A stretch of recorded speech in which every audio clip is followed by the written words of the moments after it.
இயேசுவின் அக்கினி கிருபை ஊழியங்கள் சார்பாக பரிசுத்த இயேசுவின் நாமத்தில் உங்கள் அனைவரையும் வாழ்த்தி வரவேற்பதில் பெருமகிழ்ச்சி அடைகின்றேன். நாம் கடந்த வாரம் தியானித்த தலைப்பு ஆத்துமாக்களை பரிசுத்தமாக்கும் காரியமே ஆலயம் கட்டுதல் ஆகும் என்ற தலைப்பில் தியானித்தோம். வெறும் செங்கல் சிமெண்டை வைத்து சுவர் கட்டுவது ஆலயம் கட்டுவது ஆகாது.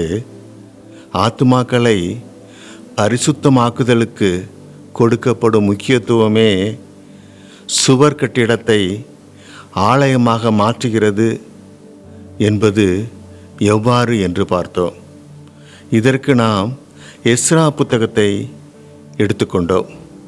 அதில் உள்ள 3 ராஜாக்களான கோரேஸ், தரியு, அர்தசஷ்டா ஆலயம் கட்ட பணத்தை கொடுத்துவிட்டு தனது சொந்த வேலையை பார்க்க போய்விடவில்லை. அவர்கள் நாங்கள் ஆளும் இந்த ராஜ்யம் தேவன் கொடுத்தது என்று சாட்சி சொன்னார்கள். எங்கள் உயிர் ஜீவன் தேவன் கையில் உள்ளது என்று பிரகடனப்படுத்தினார்கள்.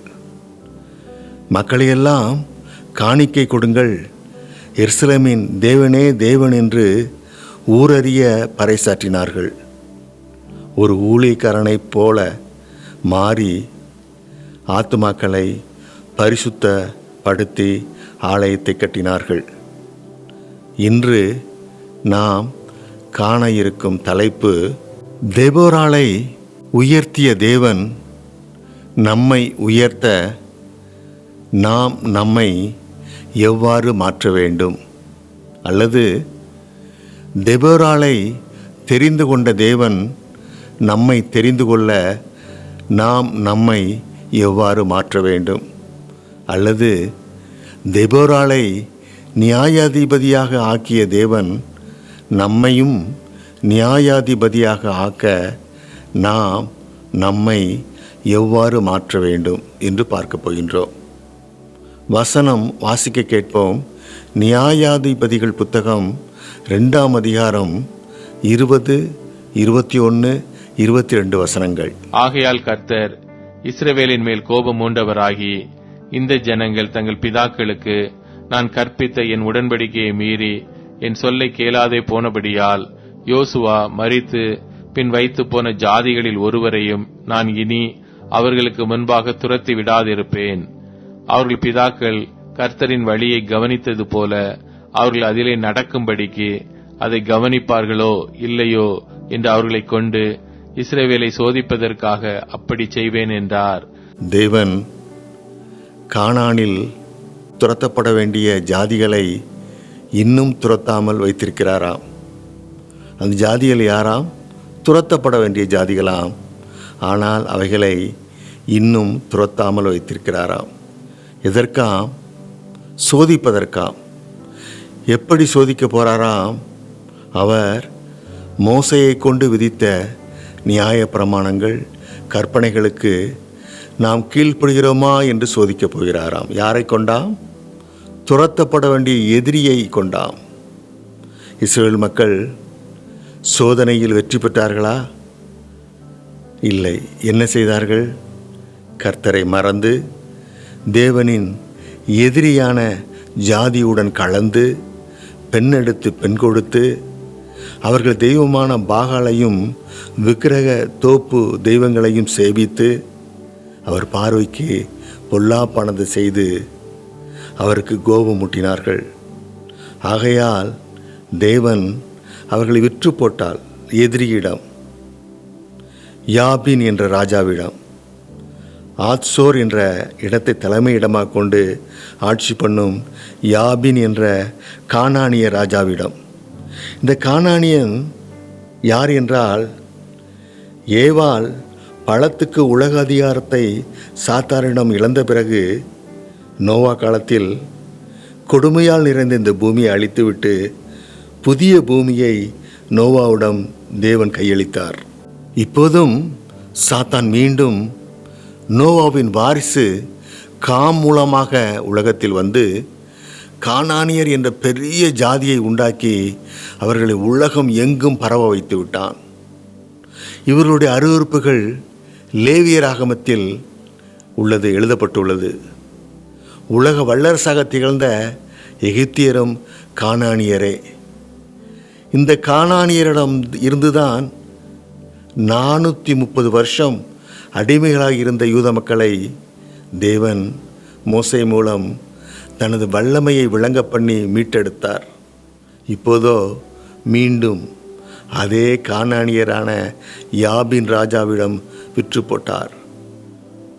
கொடுமைப்படுத்தப்பட 20 வருஷம் இந்த ராஜாவின் படைகளுக்கு தலைவனாக, சேனாதிபதியாக சிசேரா என்ற ஒருவன் இருக்கிறார். இந்த ராஜாவுக்கு 900 இரும்பு ரதங்கள் உள்ளது. வெறு ரதங்கள் இல்லை, இரும்பால் செய்யப்பட்ட ரதங்கள் 900 உள்ளது.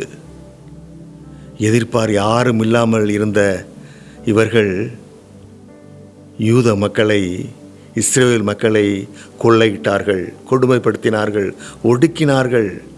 வரிகளாக, தீர்வையாக, காணிக்கையாக, பகுதி கட்டுகிறவர்களாக இந்த மக்களினுடைய திராட்சை தோட்ட பலன்களை, அத்திமர ஒளிவத்தோப்புகளின் பலன்களை, வயல்வெளி விளைச்சலில் எல்லாவற்றையும் கொள்ளையிட்டார்கள். மக்கள் தேவனின் கட்டளைக்கு கீழ்ப்படியாததால் தாங்களே தங்களுக்கு வருத்தி கொண்ட தண்டனையை தாங்கிக் கொள்ள முடியாமல் போட்ட கூக்குரல். நமது வாழ்க்கையிலும் கண்ணீர், கவலை, உபத்திரவம் இருக்கிறதா? அப்போது என்றால் நம்மையும் தேவன் விற்று போட்டு விட்டார். நமது எதிரியிடம். எதற்காக? நாம் அவருடைய பார்வைக்கு பொல்லாப்பானதை செய்ததால். எதற்காக? நம்மை அதை விட்டு, பொல்லாப்பை விட்டு மீட்டெடுப்பதற்காக. இந்த யூத மக்களை, இந்த இஸ்ரேல் மக்களை போட்ட கூக்குரல் தேவ சந்நிதிக்கு எட்டியதால் தேவன் மனதுருகினார்.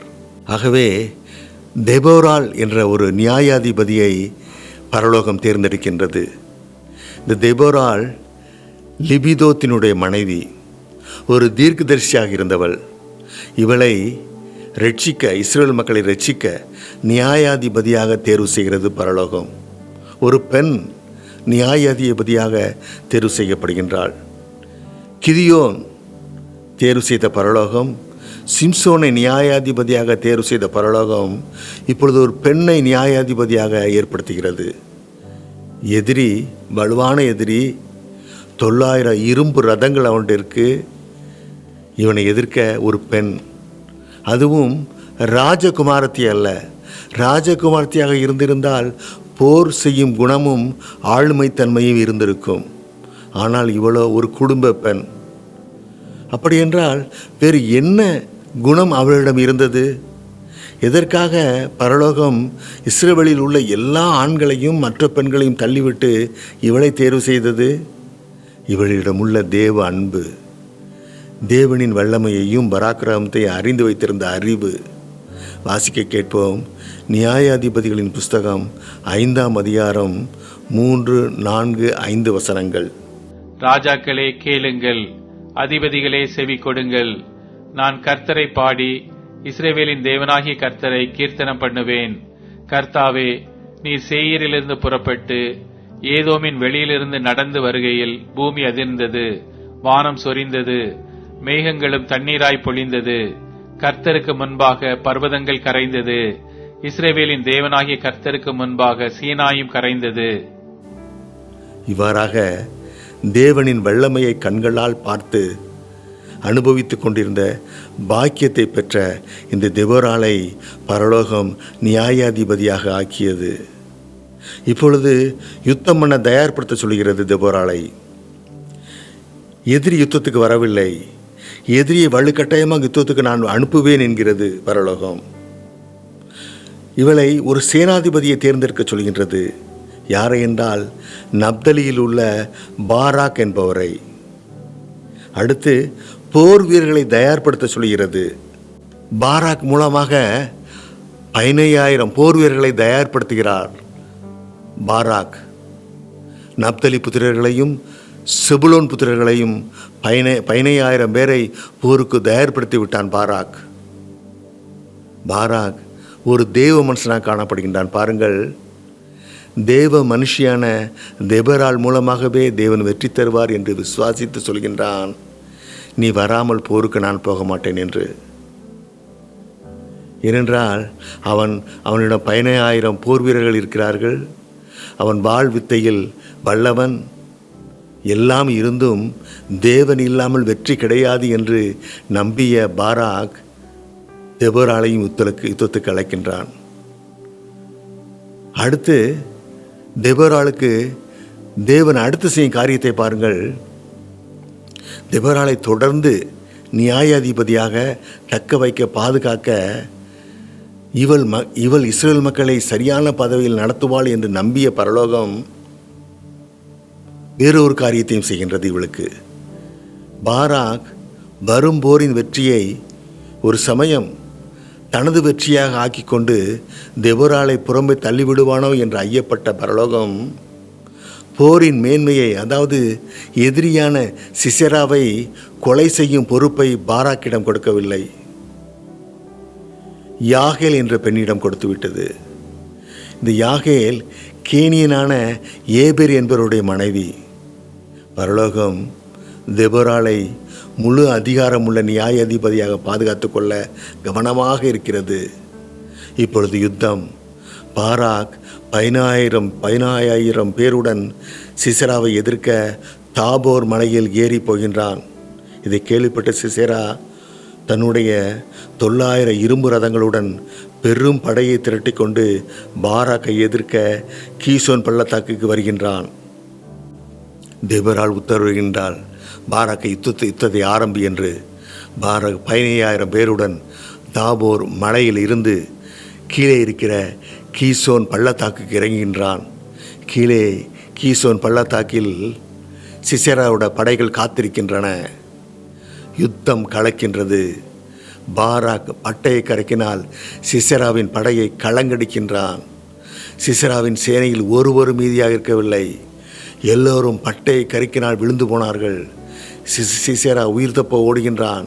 ரதத்தை விட்டுவிட்டு ஓடுகின்றான் சிசெரா. தூரத்தில் ஒரு கூடாரத்தை பார்க்கின்றான். அவன் நினைக்கிறான், நம்மளுக்கு தப்பிக்க ஒரு வாய்ப்பு கிடைத்து விட்டது என்று மேலும் விரைவாக ஓடுகின்றான். கிட்ட வந்து கூடாரத்தை பார்க்கும் பொழுது அந்த கூடாரம் ஏபேர் என்ற இவனுடைய ராஜாவினுடைய யாபினுடைய நண்பனுடைய கூடாரம் என்பதை உணர்ந்த சிசெரா இன்னும் விரைவாக ஓடி கூடாரத்துக்குள் செல்ல முயற்சிக்கின்றான். அவனுக்கு தெரியவில்லை அது தேவன் ஏற்படுத்திய கண்ணி என்று. வலையை நோக்கி ஓடுகின்ற அறிவில்லாத விலங்கு போல சிசெரா அந்த கூடாரத்தை நோக்கி ஓடுகின்றான். கூடாரத்தில் இருக்கின்ற யாகேல் என்ற பெண் சிசெராவை கூடாரத்துக்குள் அழைக்கின்றாள். பயப்படாமல் வாரும் என்று அழைக்கின்றாள். உள்ளே போன சிசெராவை போர்வையால் மூடி போடுகின்றாள். ஏனென்றால் இவனை மறைத்து விட்டால் இவனை கொலை பண்ண தேடி வரும் எதிரியிடம் இல்லை என்று சொல்வதற்கு ஏதுவாக இருக்கும் என்று தோன்றுவது போல செய்கின்றாள். சிசெரா தண்ணீர் கேட்கின்றான், தாகமாக இருக்கிறது என்று. இவள் துருத்தியை பாலை கொடுக்கின்றாள். துருத்தியை அவிழ்த்து திரும்பவும் அவனை மூடி போட்டாள். சிசெரா யாகேலிடம் சொல்கின்றான், நீ கூடார வாசலில் போய் நின்று கொள், யாராவது என்னை தேடி வந்தால் இல்லை என்று சொல் என்று சொல்லுகின்றான். சிசெரா ஜமகாலத்துக்குள்ளேயே அயர்ந்து தூங்கிவிட்டான். நீண்ட தூரம் ஓடி வந்ததால் யாகேல் கூடாராணி எடுத்துக்கொண்டு மெல்ல மெல்ல அவன் அருகில் சென்று அவன் நெற்றியில் ஆணியை வைத்து சுத்தியலால் அடிக்கின்றாள். அந்த ஆணி தலைக்குள் சென்று தரையில் பதிந்தது. சிசெரா ஜமுகாலத்துக்குள்ளேயே மரித்து போனான். பின்னர் இவனை தேடி வந்த பாராக் சிசெரா செத்து கிடப்பதை பார்க்கின்றான். இப்படியாக தெபோராள் மூலமாக தேவன் கானானிய ராஜா யாகினை பாராக்கையும் யாகாலையும் வைத்து இஸ்ரவேலுக்கு முன்பாக தாழ்த்தினார். அவன் நிர்மூலமாக வரைக்கும் தாழ்த்தினார். யுத்தம் முடிந்து இஸ்ரவேலுக்கு ரட்சிப்பு கிடைத்த பிறகு தெபோராள் ராஜ்யபாரத்தை மகிழ்ந்து திணைக்கவில்லை. தனது குடும்பத்துக்கு ராஜ்யபாரத்தை தக்க வைக்க வாரிசுகளை தேடவில்லை. தேவனை துதிக்கின்றாள். அவர் இஸ்ரவேல் மக்களை ரட்சிக்க செய்த அற்புத அதிசய வல்லமையை புகழ்ந்து தேவனை மகிமைப்படுத்தி கொண்டே இருக்கின்றாள், நன்றி செலுத்துகின்றாள். அவளுக்கு பின் வந்த கிதியோனை பாருங்கள். அவன் வாரிசுக்குள் பதவி சண்டை. அவன் கற்ப பிறப்பு 70 பேரை அவனுடைய மறுமனையாட்டியின் ஒரே மகன் அபிமெலேக்கு ஒரே கல்லில் கொலை செய்து போட்டான். இந்த தண்டனை ஏசேபேலுக்கு கொடுக்கப்பட்ட தண்டனையில் எகுசொலுக்கு கீழ்ப்படிந்த இஸ்ரவேல் மக்கள் ஏசேபேலின் வாரிசு 70 பேரை தலையை துண்டித்து கொலை செய்தார்கள். இது கிதியோன் வாரிசுக்கும் கிடைத்துள்ளது. அவனின் ஒரு மறுமனையாட்டியின் கெட்ட தொடர்பால் ஏற்பட்டுவிட்டது இது அவனுக்கு. அடுத்து பாருங்கள், சிம்சோன் துன்மார்க்கமான ஜீவியம், இச்சை, கெட்ட பெண்களுடன் தொடர்பு, கண்கள் பிடுங்கப்பட்டு எதிரிகளின் விளையாட்டு பொருளாக கேவலப்படுத்தப்பட்டான். ஆனால் தெபோராவோ மகிழ்ச்சியாக தேவனுக்கு ஸ்தோத்திரம் செலுத்தி கொண்டே இருக்கின்றாள். ஒரு அதிகாரம் முழுவதும், நியாயாதிபதிகளின் 5ஆம் அதிகாரம் முழுவதும் அவள் தேவனை துதித்து கொண்டே இருக்கின்றாள் மகிழ்ச்சியாக. 40 வருஷம் இஸ்ரேல் மக்களும் மகிழ்ச்சியாக இருந்தார்கள். தெபோராள் சங்கீதக்காரன் தாவீதை போல அவருடைய கிரியையை நினைத்து நினைத்து பாடிக்கொண்டே இருந்தாள். ராஜா யாபின் சேனாதிபதி சிசேரா 20 வருஷமாக 900 இரும்பு ரதங்களை பயன்படுத்தி இஸ்ரேல் மக்களை கொள்ளையடித்து கொடுமைப்படுத்தினான். தேவன் அவனை யாகேல் என்ற கூடார பெண் குடும்ப பெண்ணால் ஒரே இரும்பு ஆணியால் கொன்று போட்டார். 900 இரும்பு ரதங்கள் அவனை பாதுகாக்கவில்லை. பாராக் தேவனுக்கும் தேவ மனுஷியான தெபோராளுக்கும் கொடுத்த கணம் அவன் பட்டய கருக்குக்கு சிரேசாவின் பெரும்படை கலங்கி போனது, முறியடிக்கப்பட்டது. நாம் எப்படி இருக்கின்றோம்? கண்களை மூடிக்கொள்ளுங்கள். தேவனுடைய கட்டளைப்படி வாழ்கின்ற மக்களுடன் சம்பந்தம் கலக்கிறோமா? பெண் கொடுத்து பெண் எடுக்கிறோமா? அல்லது சொந்தக்காரர்கள், பணக்காரர்கள், அதிகாரம் உள்ளவர்கள், வேலை பார்க்கின்றார்கள், அழகாக இருக்கின்றார்கள் என்று சம்பந்தம் பண்ணுகிறோமா? இஸ்ரவேல் மக்கள் இதை தான் செய்தார்கள். தேவனிடம் கேட்போம். நாங்களும் உமது கட்டளைப்படி நடந்து உமது கட்டளைப்படி நடக்கிற மக்களுடன் நாங்கள் பெண் எடுத்து பெண் கொடுக்க எங்களுக்கு கிருபை பாராட்டும் என்று தேவனிடம் கேட்போம். அடுத்து சொல்லப்போனால் பாகால் மக்களுடன் சேராமலே அவள் காரியங்களை நாம் செய்கின்றோம். நேரம் சகுனம் பார்க்கின்றோம். பெரும்பாலும் இது கல்யாண நாளை ஏற்படுத்துவதில் இது முக்கிய பங்கு வகிக்கிறது. ராசி ஜோசியம் பார்க்கின்றோம். பேப்பரில் எடுத்தவுடன் முதலில் இதையே பெரும்பாலர் வாசிக்கின்றார்கள். குறி கேட்பது போல நமது ஊழியக்காரரிடம் குறி கேட்டு கொண்டிருக்கின்றோம். இவைகளிலிருந்து தேவன் விடுதலை பெற விடுதலை கேட்போம். அடுத்து மேலும் பாகால் மக்களை விட ஒருபடி மேலே போய் இயேசுவை விக்கிரகமாக மாற்றி காணிக்கை கொடுத்தால் இயேசு நமது பிள்ளைக்கு வேலை தந்து விடுவார். கிராம ஊழியத்துக்கு போனால் நமது பிள்ளைக்கு கல்யாணம் ஆகிவிடும். உபவாசம் போட்டு ஜெபித்தால் நம்மளுக்கு வீடு கட்டி தந்து விடுவார் என்று நாம் அவரை விக்கிரகமாக மாற்றிக்கொண்டிருக்கின்றோம். நாம் ஒன்றை தெரிந்து கொள்ள வேண்டும். இயேசு நினைத்தாலும் நமக்கு நன்மையை, உலக தேவைகளை, நமது விருப்பத்தை எல்லாம் நிறைவு செய்ய முடியாது. அவருடைய கட்டளைகள், கற்பனைகள், சட்டங்கள், நியமங்கள் படி நாம் நடக்காவிட்டால், ஏனென்றால் நமது உண்மையான ஆசீர்வாதம், உலக தேவை, நமக்கு நன்மையான காரியங்கள், நமது ஆரோக்கியம், நமது மதிப்பு, மரியாதை எல்லாமே அவருடைய கட்டளைகளிலும் கற்பனைகளிலும் தான் உள்ளது. அதன் உள்தான் உள்ளது எல்லாமே. அதன்படி நடக்கும் பொழுதுதான் அவைகளெல்லாம் கிடைக்கப் பெறுவோம். நாம் தேவனிடம் கேட்போம், இயேசுவே எங்களுக்கு இந்த கிருபையை தாருமப்பா, உமது கட்டளைப்படி நடக்கிற கிருபையை தாரும்பா என்று கேட்போம். அடுத்து நாம் நினைக்கின்றோம், நம்மை விட்டால் இயேசுவுக்கு ஆளே இல்லை, அவரை உலகத்துக்கு அறிவிக்கிறது நாம் மட்டுமே இருக்கிறோம் என்று. இல்லை இல்லை, அவர் பயங்கரமான தேவன். அவர் ஜெய்ஜாண்டி காட். வானம் அவர் சிங்காசனம், பூமி அவர் பாதப்படி. ஒரு நொடியில் அவர் தன்னை உலகத்துக்கு வெளிப்படுத்த முடியும்.